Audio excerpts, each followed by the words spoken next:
Happy Longhorn Friday, everybody. Welcome back to the Horn Takes podcast, your very rough around the edges Texas sports talk destination. I'm your host, Sean Redfern. It's Prediction Friday. It's the most glorious day of the week. It means we've got football tomorrow.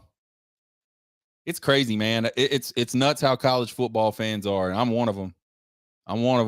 We piss and moan about how long it takes for the season to come around. Then we pray for Saturday every single week.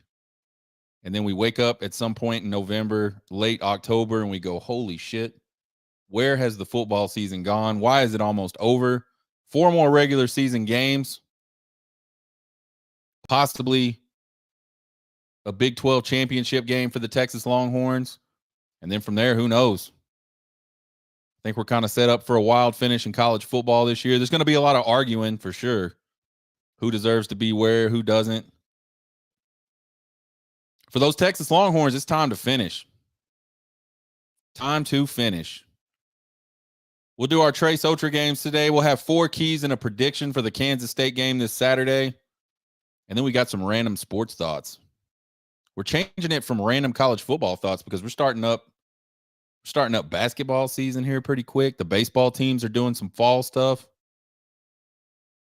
Pretty excited about that. Super excited about baseball, man. I love me some college baseball. Check us out on Twitter, TikTok, and YouTube at Horn Takes. You can listen to the podcast at horntakespodcast.buzzsprout.com, or you can find it anywhere you listen to podcasts. Trace Otra games, week 10. A lot of really cool games this week. A lot of games. Like, I like to look for the ranked versus ranked, or you know, maybe some types of games where I feel like the game is going to be exciting or close, or, you know, maybe some rivalry type stuff. And there's a whole lot of that stuff this week. So it's kind of hard to narrow down which 3 games I was going to choose this week. We've been perfect the last 2 weeks. We're putting our perfect last 2 weeks on the line this week. And I think I picked some games that are I think all 3 of them are kind of toss-ups, to be perfectly honest. I don't think there's a single gimme on Trace Otra games this week. I would not be surprised if we had our first 0-3 week on Trace Otra games. That's how tough these are to pick. First game up, Texas A&M at number 10, Ole Miss. 11 a.m. kick on ESPN. Ole Miss, at the time of this writing, was a 3-point favorite. You guys know how lines change late. This game's interesting to me because you look at Ole Miss, they're really good offensively. They're okay defensively, and maybe okay is a stretch. But that Aggie defensive line is just absolutely, I mean, they're pretty good, folks. Like, let's just call it what it is. That group is filled with talent. I mean, I think you look at it like some of the only talent that A&M has had pan out off of that really, really big recruiting class, and the recruiting classes before that, is some of this ridiculous defensive talent they were able to stack up on the defensive line, especially. I just wonder about the offense. You know, can Max Johnson make enough plays? Can that running game get enough going to kind of win a shootout against Ole Miss?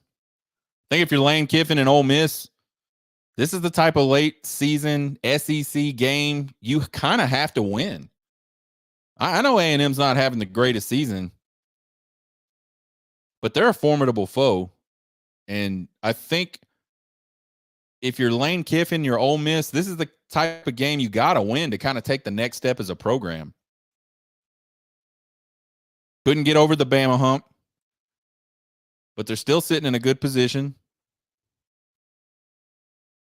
For them, they got to figure out a way to win this game at home. And then I think you look at the other side for Jimbo Fisher.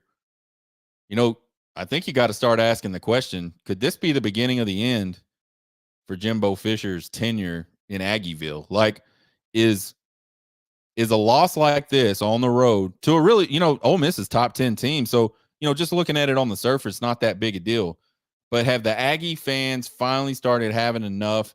Has there been enough talk by the Aggie fans, which, let's just be honest, most of them are not important enough to garner any sort of reaction by the regents or the athletic department, but some of them probably are. Have enough of those folks started getting chippy enough and chirpy enough that a loss here might just spell the end for Jimbo Fisher? The seat's already hot. I know a lot of Aggie fans. Well, I don't know a lot of Aggie fans, but I've seen a lot of Aggie fans on the line, on the interwebs.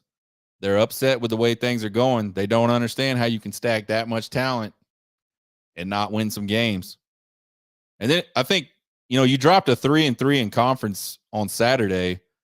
Looking at the rest of their SEC schedule, they got Mississippi State and they got LSU. So I think the best you can hope for if you dropped a 3-3 this weekend is a 500 season in the SEC West. And I think for the money they're paying Jimbo Fisher, I don't think that's good enough for Aggie fans. I think this game's going to be a close game. I think the home field for Ole Miss is just going to be a little too much, and that offense is going to do just enough, just enough more than what the A&M offense can do to get this one done. I like Ole Miss 27-23 over Texas A&M. Next game up, number 9 Oklahoma at number 22 Oklahoma State. This is a 2:30 p.m. kick on ABC. Oklahoma's 6-point favorite. I'm a little bit surprised to see them as a 6-point favorite. I know they're talented. And I know Oklahoma State had some early season struggles, but that seems like a lot to lay in a game like Bedlam. And this may be the last Bedlam game ever. So I think it's going to be Bedlam. Looking at this OU team, came out of the chute gunning, man, scoring a lot of points, not giving up a lot of points. They did have a little sort of what you would call a struggle game against Cincinnati. Then they bring all that momentum into the Red River Shootout, find a way to get it done in the Red River Shootout. But since then, they've kind of struggled. They took on University of Central Florida at home, and that was a game they could have easily lost. Got a defensive stop at the end of the game on a 2-point conversion that kind of sealed the deal for that one. And then they go on the road to KU and struggled mightily and ended up losing that game. So they haven't played great since the Red River Shootout. And I think you look at this Oklahoma State team, they've kind of done the opposite thing. They came out of the chute struggling a little bit. And now they've kind of bounced back pretty well from those early season losses to Alabama State and Iowa State. They beat K-State, beat KU in back-to-back weeks. Neither one of those teams is a pushover team at all. This is a game where both of these teams late in the season control their own destiny. Both 4-1 in the Big 12. Just win and you're in. And then I think you got to look at Oklahoma State and their running game. Ollie Gordon leads the nation in rushing. And folks, it's not like he's been like killing it all season long. This has kind of been a more recent thing where they've just found something in the running game and they're just flat running over the top of people.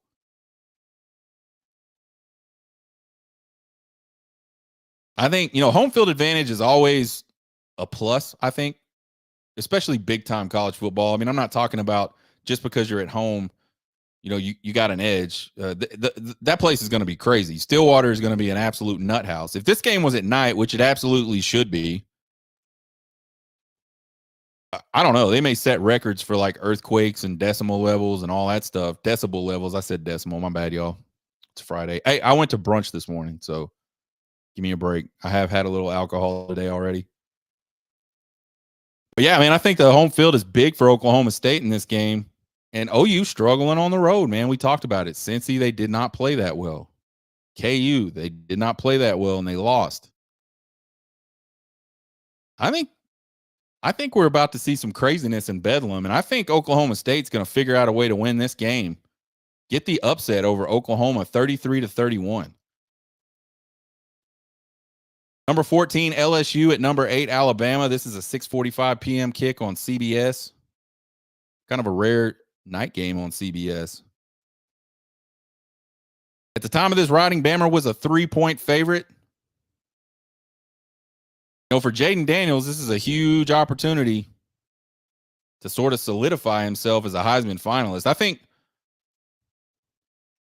The LSU fans have been pretty petulant about this all season, how he's not the number one guy. Like every time a graph comes out with some statistics or some odds about who's going to win the Heisman, they always lose their shit because Jaden Daniels isn't the number one guy. Just get to New York.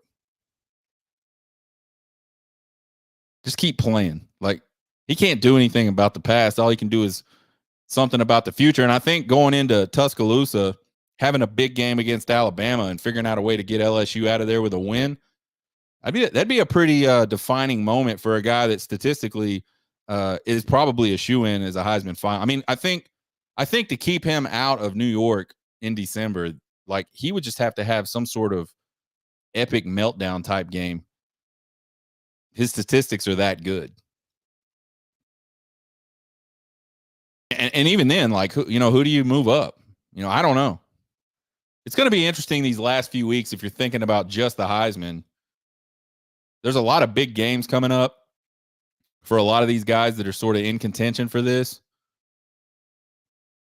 It's going to be interesting to see how all that plays out.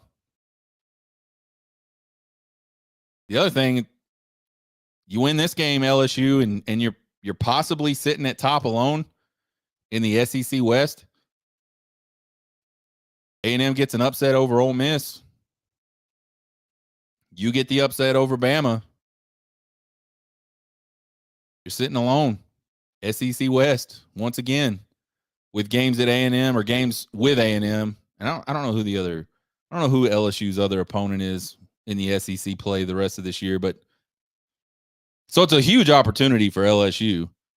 Meanwhile, you got the worst Alabama team in the last 15 years. And folks that are just listening, I am air quoting and being very condescending and very sarcastic because I am so tired of seeing that. It's all over the internet. This is the worst Alabama team in the last 15 years. Well, if that's the truth, they're quietly sitting at 7-1, and they're in great shape to return to the SEC championship game if they win on Saturday. I know they still have the Iron Bowl, but Auburn's terrible.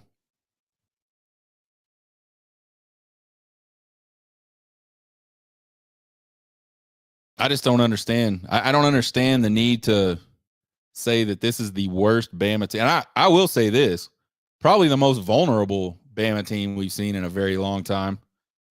But I don't think that makes them worst.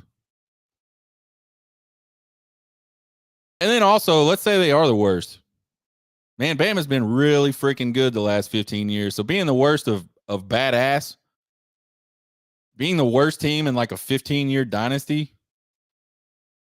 again, depending on how this season plays out, probably not a bad deal. Probably not a bad thing. I like both the offenses in this game against the defenses. Obviously, LSU is powerful, and I think Alabama has a good defense. But I think if you just are putting them together and saying, who do you think might win this? I think you look at LSU's offense and go, man, they're tough to stop. Like, really, nobody stopped them. I think Florida State probably did the best job, and it was for a half.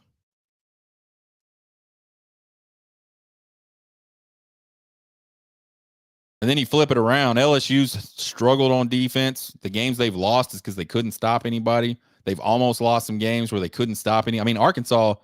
Arkansas scored 31 points against LSU. Arkansas is ass.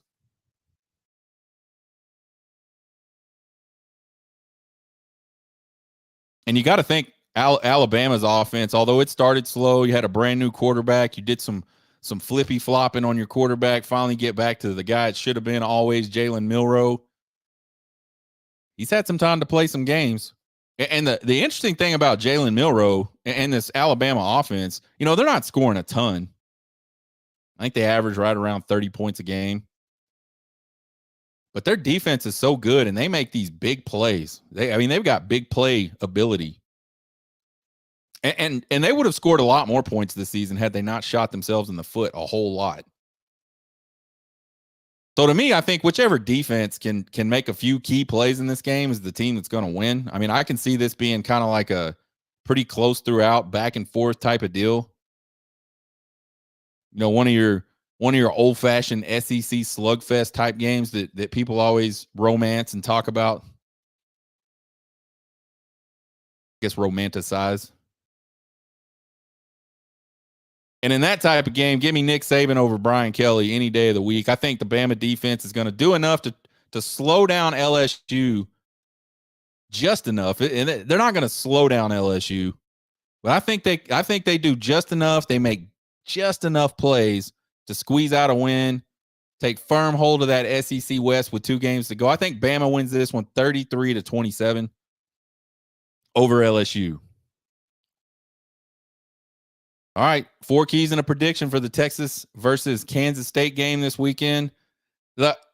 Bear with me. These 4 keys are going to sound really cliche. And I try to do my best on this show not to do that. Like, if you go ask people, like, what do you got to do to win? Win the turnover battle, run the football, stop the run, don't have penalties, you know, make a big play. You know, a lot of people are going to, that's easy to say, but honestly, I'm fixing to say a lot of that shit. And I 100% believe that for this game in particular, those are the types of things that are going to win this game. Key number 1, protect the football. K-State is already going to want to come into Austin and make this kind of an ugly football game. They're going to want to limit Texas's possessions. If K-State could get the opening snap or opening kick of the first half and chew up the entire first half and kick a field goal at the end of it, that's what they would do. If they could come out in the second half, get a defensive stop, and then take the rest of the time off the clock in the second half and kick a field goal, that's what they would do. K-State would be perfectly happy winning this game 6-0 and giving Texas no opportunities to do anything with the football. So for Texas, you can't afford to turn it over and give up possessions. I think now with the clock rules, the possessions become more important. Making sure you protect the ball becomes more important. I think Malik Murphy's going to have to be really wise with the ball. It's okay to take a sack, Malik Murphy. It's okay to throw the ball away, Malik Murphy.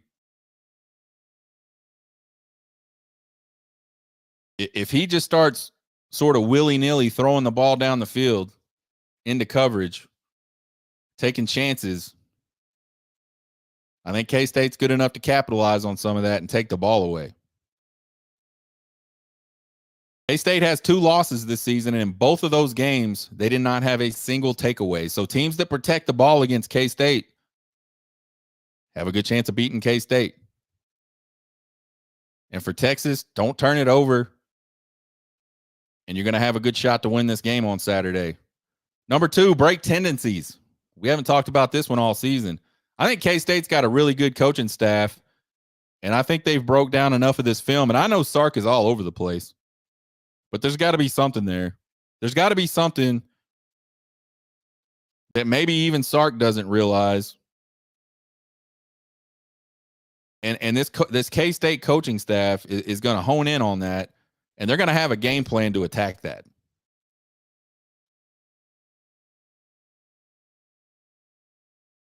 So I think if you're Texas, maybe run the ball on first down. Maybe come out and run the ball at the beginning of the game versus throwing the ball. Maybe. I highly doubt that's going to happen. But I do think we'll see a few wrinkles out of Steve Sarkisian. I think he understands that this is an important game. You look at the rest of the schedule. At least on paper, this one seems like the toughest game left on the schedule. Defending Big 12 champs. Hell of a coaching staff. They're just good at what they do. And it's making games ugly. And it's just pounding you over and over again until you just kind of don't want anymore. That's what K-State does. That's kind of what they've always done. Maybe take some points and kick a field goal. That would break tendencies. So I think for Sark not being predictable in this game and not being at a disadvantage because you're trying to do what you want to do versus let's take what the defense is actually giving us.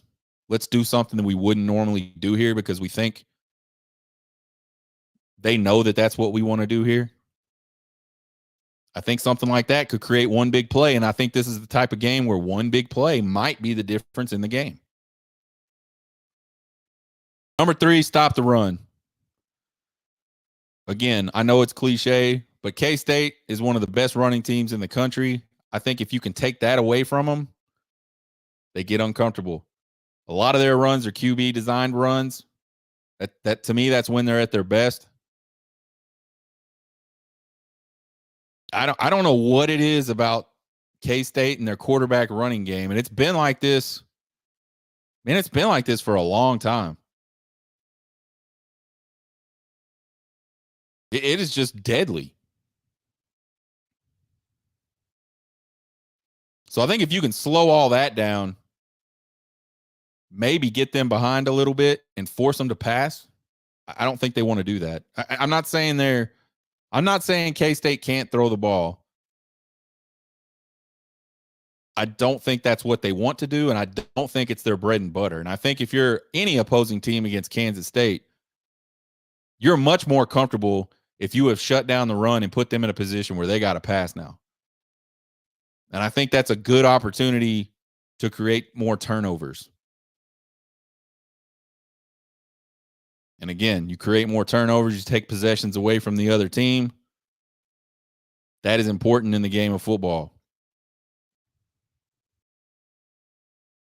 Number 4, Texas has got to be the storm and stay the storm. We've been kind of talking about being the storm all year long.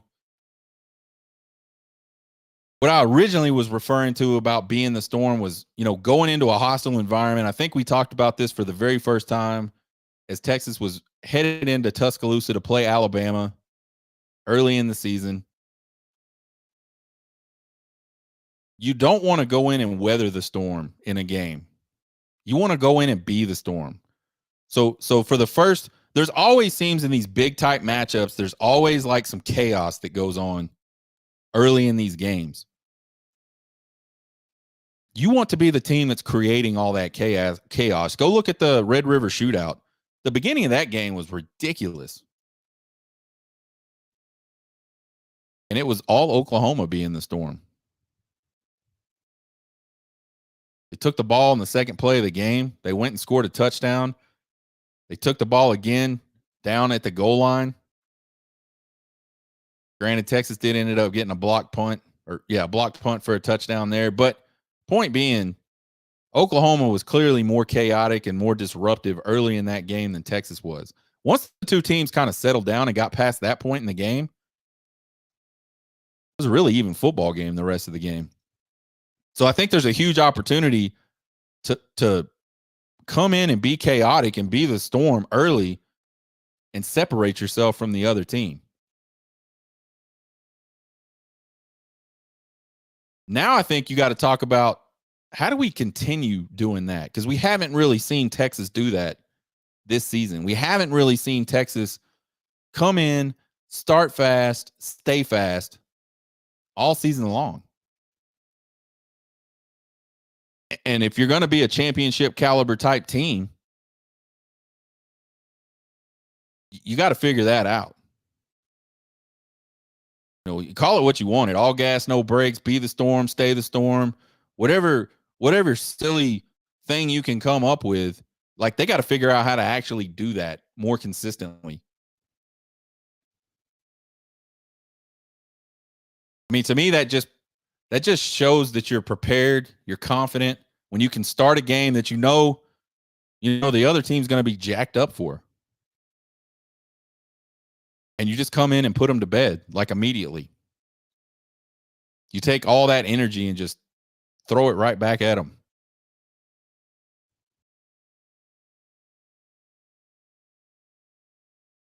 And at home should be a place you're comfortable doing that. It's tougher on the road, obviously. You're fighting the team, you're fighting the crowd. depending on where you're playing, you might be fighting elements that you're not used to. But when you're at home, only thing you're fighting is the other team. No reason in the world a team should be able to come into Darrell K. Royal and get settled down quickly and get into their game plan and get into what they want to do and start to feel comfortable about it. Texas needs to go out and be the Storm early and stay the Storm through 4 quarters in this game. If they do that, really, really good chance they're going to win this game. Prediction time. Obviously, this is a huge game for both teams. Conference championship race is on the line. For Texas, there's an outside shot at a college football playoff berth still on the line. I think Texas has beaten better opponents than K-State is. They went on the road. They beat Alabama. They almost pulled one out against Oklahoma. I think both those teams are better than this K-State team. But K-State is a tough out, and they're playing really well at these last few games. We talked about it on the show Thursday. 9 quarters since they've given up a touchdown. Texas is a way more talented team, but they're banged up in a lot of key positions. Quinn Ewers out. Ethan Burke, defensive lineman, out. Jaden Catalon, safety, out. And that's just the guys that are out. There's a lot of other guys that are nicked up, banged up. I think ultimately this is a less talented K-State team than the one that won the Big 12 last season and the one that Texas went on the road to beat in Manhattan. And this is a much better, much more experienced Texas team than that team that went up to Manhattan and beat K-State last season. There's 4 games left. Everything for Texas is right there for the taking. It's right there in front of them. It's time for this program to take the next big step in their sort of evolution to what they want to be, which is a contender every single year. It's time for them to step up and finish. They start finishing on Saturday. It's year 3 of the Sark era. The cupboard is full with talent. You don't need anybody's help, Texas. All you got to do is go finish and go win. I think Texas is going to make that step on Saturday. The Horn Takes podcast score predictor says Texas wins this game 30-20. And I was really surprised to see that. But you know what? I didn't believe it last week when the Horn Takes podcast score predictor said BYU was going to lose that game 33-17. I thought it would be a much closer game. Well, I'm not doing that. We're going to roll with the Horn Takes podcast score predictor. Texas wins this game Saturday 30-20. Gets it done against K-State. Takes that next step towards finishing. Just a couple of random sports thoughts. Texas basketball. It's almost basketball season. And I'm not a huge basketball guy, but I can get down with watching these Longhorns play basketball. Currently ranked 18th in the preseason AP poll, defending Big 12 champs. Lots of attrition from that Elite 8 team last year. They had guys transfer. They had guys that had to just go on. But there is kind of like a nucleus off of that team still here. You got Brock Cunningham, who's kind of the glue guy, kind of the Dennis Rodman of college basketball, always fouling the shit out of people. He got a flagrant foul in a freaking exhibition game, which I'm not saying that's never happened. It's probably not unprecedented, but it's certainly not the norm. Dylan Mitchell coming back for his sophomore season, didn't do a lot offensively, made an impact a little bit defensively, supposedly has made a lot of great strides offensively and has some jump shooting and some fadeaway stuff he's doing, some turnaround jumpers. Be interesting to see if Dylan Mitchell can come in and put together an offensive year. That's what kept him from ultimately going into the NBA last year, because he was widely considered a lottery guy coming out of high school. Dylan Dessou coming back off of an injury. Huge down the stretch in the NCAA tournament for Texas. I think him being out in that Elite 8 game was certainly a big factor for Texas.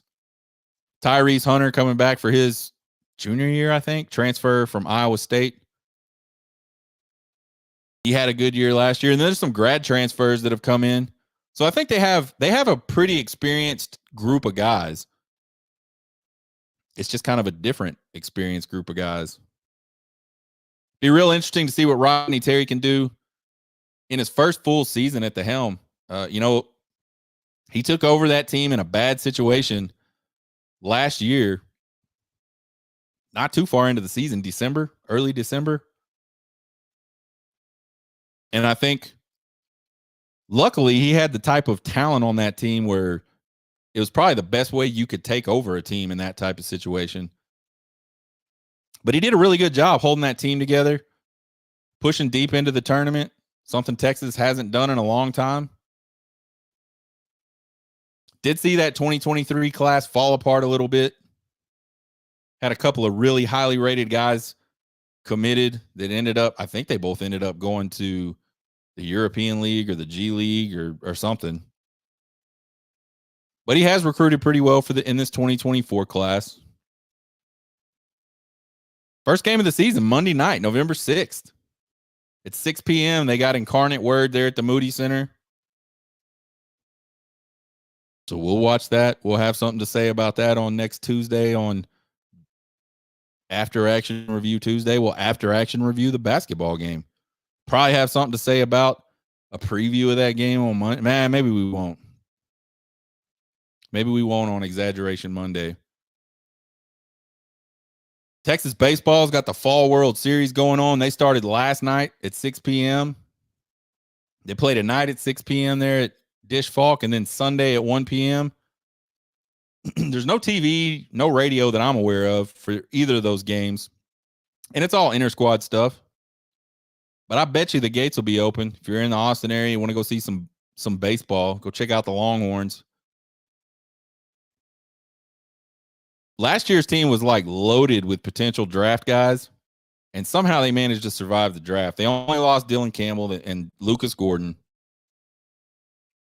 They bring a whole lot back from a team that was real close to advancing to its third College World Series in as many years. I think you combine that experience with the number 8 recruiting class in 2023. I think the Longhorns look poised for another run to Omaha. I mean, obviously we're talking about fall ball here. We have no idea what this team's going to actually look like. But I think talent-wise, man, it's going to be there. 2024 schedule has been released. That was released yesterday, I believe, maybe the day before.